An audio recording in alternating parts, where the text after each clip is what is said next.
بسم اللہ الرحمن الرحیم۔ حضرت آدم علیہ السلام کے دو بیٹے قابیل اور حابیل کا واقعہ۔ حضرت آدم سے پیدا ہونے والے ایک جوڑے میں سے ایک لڑکے کی شادی دوسرے پیدا ہونے والے جوڑے کی لڑکی سے کر دیتے،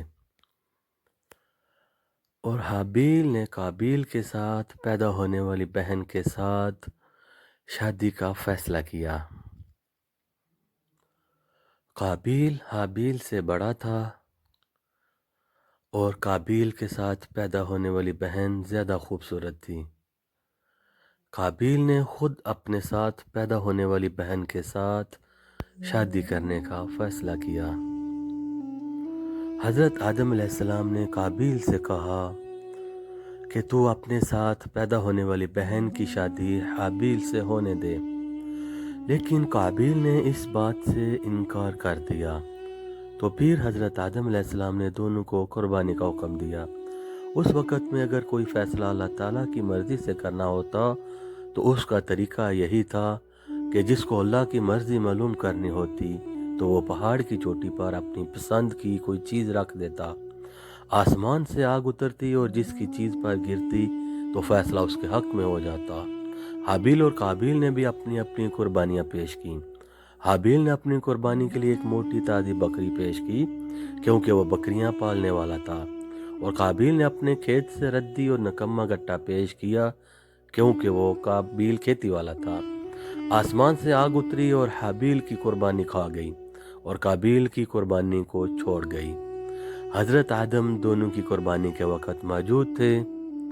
جب حابیل کی قربانی قبول ہوئی تو قابیل نے حضرت آدم علیہ السلام سے کہا کہ تو نے حابیل کے لیے دعا کی ہے، اس لیے حابیل کی قربانی قبول ہوئی، اور میرے لیے تو نے دعا نہیں کی۔ قابیل ناراض ہو گیا اور حابیل کو کہنے لگا کہ میں تجھے قتل کر دوں گا، صرف اس صورت میں چھوڑوں گا کہ تو میری بہن سے شادی نہ کرے۔ حضرت عبداللہ بن عمر رضی اللہ تعالیٰ عنہ سے مروی ہے، وہ کہتے تھے کہ اللہ کی قسم حضرت آدم کا مقتول بیٹا حابیل زیادہ طاقتور تھا، لیکن وہ گناہ سے دور رہنا چاہتا تھا، اس لیے اس نے اپنا ہاتھ بھائی پر نہیں اٹھایا۔ قابیل کے ڈانٹنے پر حابیل نے کہا کہ تو مجھ پر ہاتھ اٹھائے گا، لیکن میں تجھ کو قتل کرنے کے لیے تم پر ہاتھ نہیں اٹھاؤں گا۔ مجھے اللہ تعالیٰ سے ڈر لگتا ہے، میں چاہتا ہوں کہ تو میرے گناہ میں بھی ماخوذ ہو اور اپنے گناہ میں بھی رہو، اور پھر تو زمرہ اہل دوزخ میں سے ہو، اور ظالموں کی یہی سزا ہے۔ حابیل اچھے اخلاق والا اور اللہ سے ڈرنے والا تھا کیونکہ اس نے اپنے بھائی کی برائی کا جواب برائی سے نہیں دیا تھا، اور یہ بات رسول اللہ صلی اللہ تعالیٰ علیہ وآلہ وسلم سے ثابت ہے۔ آپ نے فرمایا جب دو مسلمان اپنی تلواریں نکال کر اور ایک دوسرے کے آمنے سامنے ہوں تو قاتل و مقتول دونوں جہنم میں جائیں گے۔ تو صحابہ رضی اللہ تعالیٰ عنہ نے عرض کیا، کیا یا رسول اللہ صلی اللہ علیہ وسلم، قاتل کا جہنم میں جانا تو سمجھ میں آتا ہے، لیکن مقتول کیوں، وہ کس وجہ سے جہنم میں جائے گا؟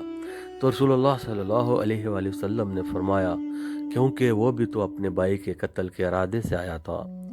ایک رات حابیل نے بکریاں چرانے میں دیر کر دی۔ آدم علیہ السلام نے قابیل کو بھیجا کہ وہ حابیل کے لیٹ ہونے کے متعلق معلوم کرے۔ قابیل گیا اور راستے میں حابیل سے ملاقات ہوئی۔ قابیل نے کہا تیری قربانی تو قبول ہو گئی اور میری نہیں۔ اس پر حابیل نے کہا کہ اللہ پرہیزگاروں کی قربانی قبول کرتا ہے۔ قابیل کو غصہ آیا اور اس نے تیز دھار آلے سے حابیل کو قتل کر دیا۔ جب قابیل نے اپنے بھائی کو قتل کر دیا تو 1 سال تک اسے اپنی پشت پر اٹھائے رکھا۔